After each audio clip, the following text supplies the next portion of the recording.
Hey, so I disappeared for a little while. I posted a video, hit 1,000 subs a couple of days later, and then simply disappeared. I almost had a video done almost 2 weeks ago at this point, but it is a big video. I recorded it, and then I realized while I was editing that I needed to go back and put some more work into the script, so I've had some delays. I can promise that I'll get back to working more regularly soon. Now, speaking of delays, let's discuss the New Mutants, because wow, it got pushed back a lot. Shooting wrapped up in September of 2017, and its first release date was meant to be in April 2018. First, it got pushed back to February 2019, and then again to August of that year. Then, after Disney bought Fox, they moved it to April 2020. And of course, the world descended into utter chaos right around then, and this is the funniest part to me. Several other large Disney projects were very quickly given some sort of new release date, except for poor New Mutants, who was just marked as to be dated. Finally, about a month later, it was given August 28th, which has also put it as one of the first new movies to come out now that theaters have started to reopen. This made me nervous because there's a pretty heavy association with movies that keep getting delayed after shooting is wrapped up, for reshoots or rewrites or whatever it is that they're doing, because it implies that the original version wasn't up to the standards and now the cast and crew have to scramble to salvage something out of the mess, which does not bode well for expectations, and it definitely shows in this case. Seeing the final product now, I can pretty confidently say that it was not worth almost 3 years of delays.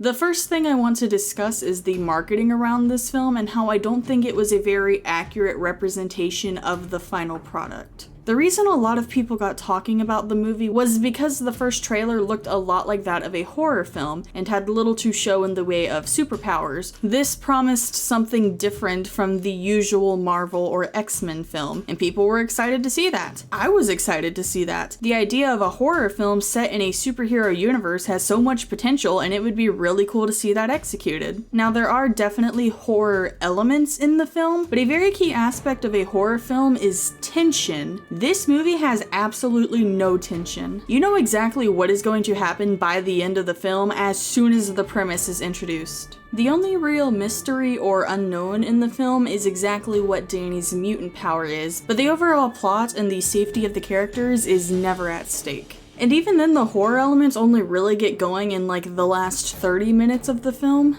There are a couple of scenes earlier and throughout the film, but again, there's no tension, so it's hard to say that it is scary. It really didn't help that some of the horrors are just clearly CGI creatures running around, when some of them really could have been practical and maybe just enhanced a bit with CG. There are only a couple of parts I'd even consider a little bit scary or tense, and that is when individual characters are being confronted with fears from their past. I don't want to outright say that the marketing was lying, because they were trying to go for that horror vibe, especially later in the film, but it completely missed the mark in execution. Let me say this really quick. If you are really looking forward to a more horror superhero film and New Mutants didn't deliver for you, check out Freaks. Now, Freaks is more psychological thriller than horror, and it's a far from perfect movie, but it really shows the potential of the thriller and horror genres being incorporated into superhero films. That movie is way more worth your time than this one is. The biggest issue is definitely the plot, because that's where I can trace most of the problems in this film back to. The vast majority of the tension that the movie attempts to have hinges on the true nature of the facility, but it's incredibly clear that it's nefarious from the beginning. No questions asked. But then the script tries to tell me that all of the characters are way dumber than they should be. Danny never once asks what type of facility it is, who runs it, if the government knows about it, how this shit was legal, if there was any proof of what the doctor was saying. Nada. And at first I thought she was like 13 because the actress looks young, and that's the canon age where a lot of mutant powers first manifest, so I was willing to let that stuff slide on the basis that maybe she just didn't quite know to ask that kind of stuff. And even then, that would be very generous of me, given my sister is 13 and I know that she's smart enough to ask those types of questions. But no, she's 16 in the film, and there's no way she should just go along with what's happening for as long as she does. This leads to infuriating character choices and wonky dialogue all the way to the end of the film. Like, there's no way way Magic would have been okay with all of this for as long as she puts up with it.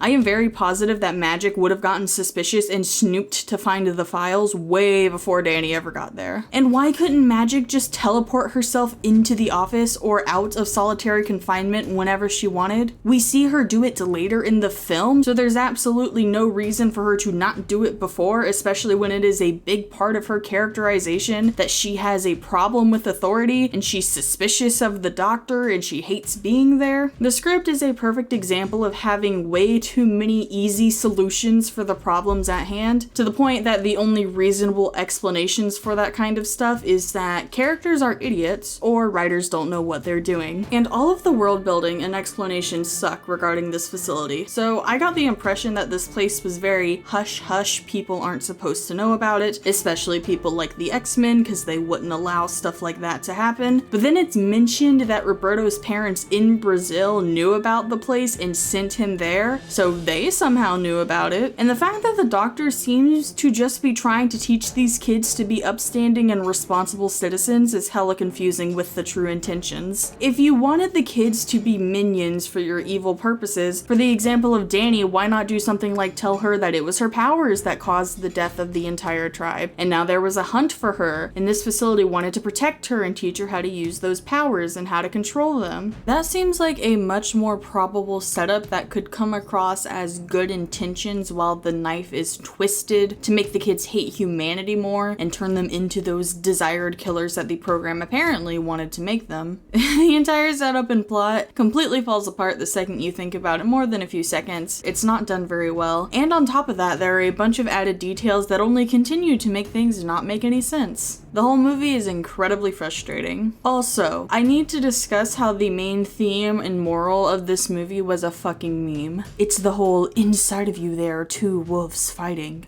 One good, one evil.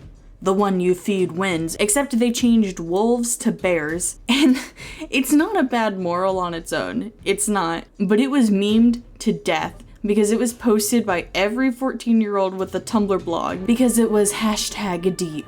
Inside of you, there are two wolves. One has depression. The other has depression.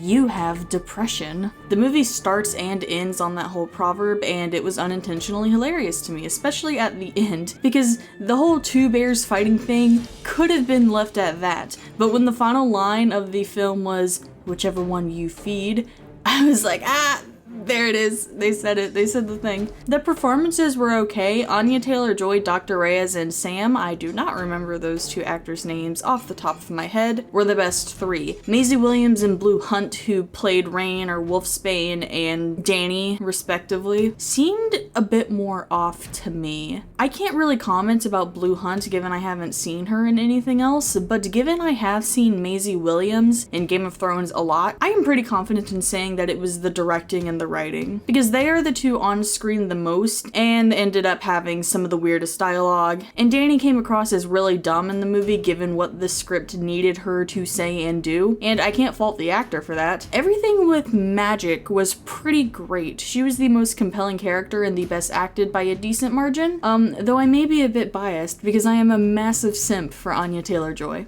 I'm kind of sad that Rain didn't get better lines and more development because she was up there with Magic in backstory and character for me. She was fine enough, but one thing that I will say is that I expected more conflict from her in feeling attracted to Danny, given that she clearly had a lot of trauma related to a heavily religious upbringing, and she was branded and called a witch over being a mutant. I wouldn't expect religious leaders that beat a girl for being a mutant in a world where that is a natural thing to exactly preach love and acceptance of the LGBT. I will say though, Danny and Rain are really cute together, and I shipped it. Even in one of the first interactions, I was like, that's an incredibly loving glance to give someone you've not known for long, but I thought they were gonna go the strict gal pals route until I saw the scene where the two girls were kissing on the TV, and I realized they were actually going to have Danny and Rain be in a relationship. And then they did it. Good for them. The actors had good chemistry, and I thought that they worked well. I just wish we got a little bit more time to see that relationship develop. And if they had played to that aspect with Rain of religious guilt over her sexuality, the whole film would would need a rework to give more focus on the characters instead of the evil facility plot, which would have been a really smart move, honestly. And lengthening the film a bit would have helped it in that aspect. More time for better character development, given the potential in its characters, is the best thing this movie had going.